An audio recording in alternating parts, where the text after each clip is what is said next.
Hello दोस्तों। Hello steno channel में आपका स्वागत है। हमेशा की तरह आज भी दो डिक्टेशन दी जा रही हैं।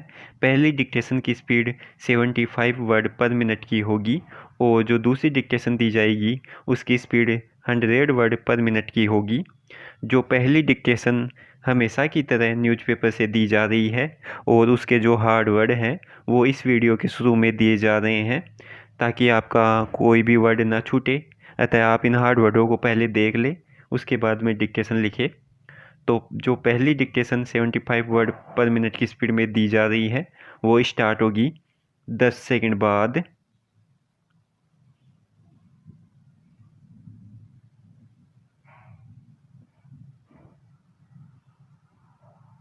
स्टार्ट। आए दिन के उदाहरण बताते हैं कि कोरोना संक्रमित मरीज को जिस संवेदना की सब तरफ से ज़रूरत होती है उसमें हम कहीं न कहीं कंजूसी बरत रहे हैं। विराम पैरा। कोरोना कितना खतरनाक है इसका अंदाज इससे संक्रमित होने की आशंका के डर से ही समझा जा सकता है। विराम कोरोना वायरस व इससे संक्रमण के उपचार को लेकर नित नई सूचनाएं भी लोगों को भ्रमित करने के सिवाय कुछ नहीं कर रही। विराम अभी तो यह ही ठोस तौर पर नहीं कहा जा रहा कि सचमुच कितनी दूरी बनाए रखने से कोरोना संक्रमित होने के खतरे से बचा जा सकता है। विराम वायरस का असर कितनी अवधि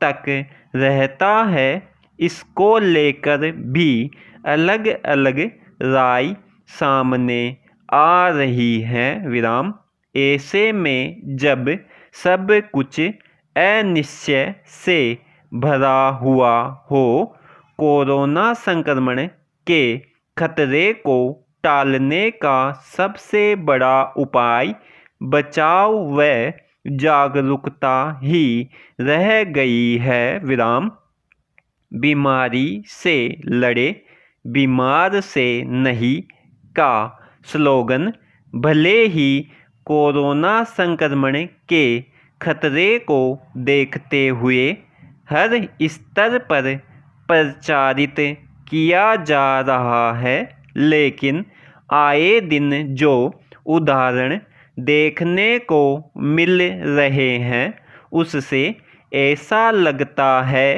कि कोरोना संक्रमित मरीज को जिस संवेदना की सब तरफ से ज़रूरत होती है उसमें हम कहीं न कहीं कंजूसी बरत रहे हैं। विराम तभी तो किसी इलाके में कोरोना संक्रमित मरीज मिलता है तो उस इलाके में पुलिस ऐसे पूछताछ और सख्ती में जुटती दिखती है मानो इलाके में कोई खतरनाक मुजरिम घुस आया हो। विराम ऐसे में जब पीड़ित खुद ही परेशान हो उसे व उसके परिजनों को संवेदना और सहायता की ज़रूरत होती है। विराम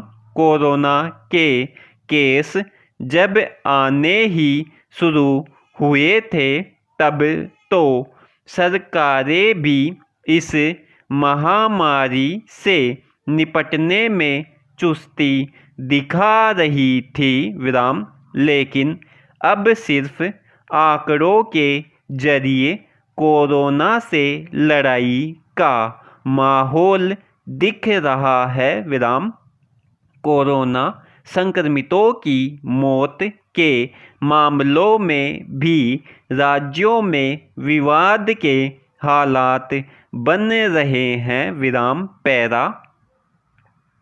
अनलॉक 1 की शुरुआत के साथ एक और ठहरी हुई जिंदगी पटरी पर लौटने लगी है, वहीं दूसरी ओर कोरोना संक्रमण की रफ्तार बढ़ती जा रही है विराम। जाहिर है कोरोना संक्रमितों की पहचान के काम में ढिलाई होने लगी है विराम। संक्रमण के मामले गांवों तक पहुंचने लगे हैं विराम। इसे खतरे की घंटी समझना होगा विराम।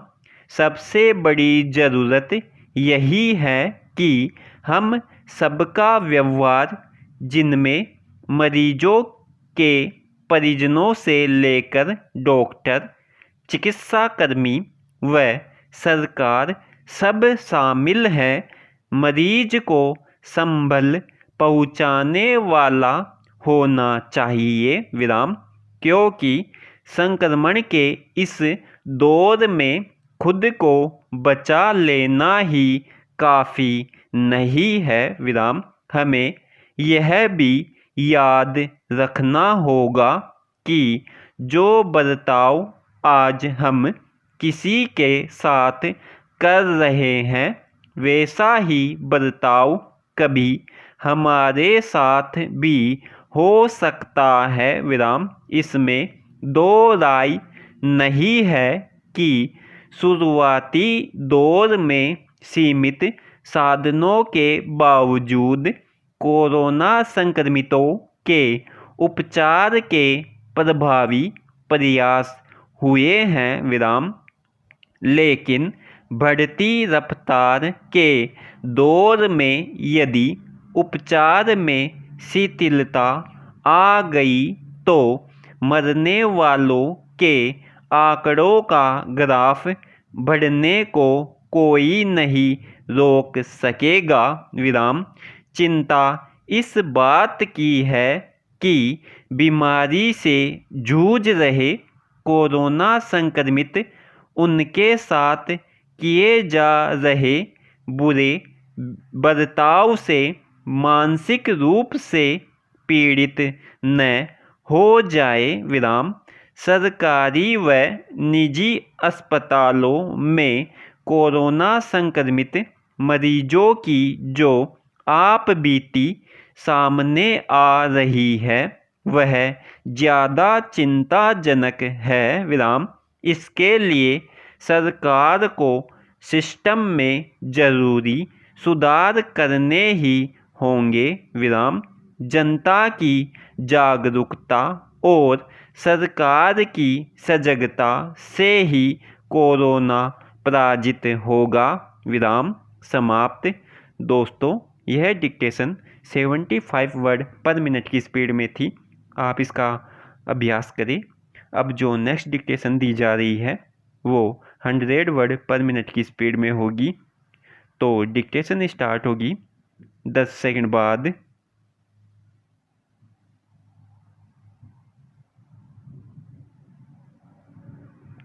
स्टार्ट। सभापति महोदय, प्रतिदिन छोटी मोटी झड़पें होती रहती हैं विराम। हमारी फौजें बड़े उत्साह से उनके मुकाबले में खड़ी हैं। उनके हौसले बहुत ऊंचे हैं विराम। लेकिन हमारी सरकार का भी यह कर्तव्य है कि उनके हौसलों को कभी गिरने न दे विराम। उन्हें हर तरह की सुविधा प्रदान की जाए जिससे उनका आत्मविश्वास बढ़े विराम।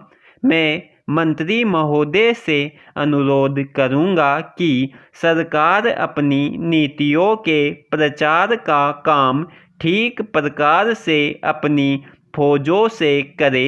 उनको अच्छे अच्छे हथियार दे विराम।